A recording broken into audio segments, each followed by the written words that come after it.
Hello, in this video we're going to see how we can create a brand and connect our social media in WayMore Social Media Planner. First, we need to click on the Create New Brand button, and then we provide our domain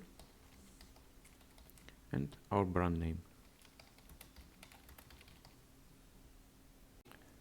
After providing this information, we can start connecting our social media to our brand by clicking on the button of the social media channels that we want to connect. For example, let's say I want to connect Facebook and Instagram to my brand. I just click on the Facebook button and I log in with my Facebook account. From there, I just need to follow the steps shown in the Facebook login pop-up. Once I'm logged in, I can select the Facebook and Instagram pages I want to connect with from the relevant drop-down lists. Finally, when I'm finished connecting my social media, I just simply click on the Create Brand button, and as you can see, my brand is now created.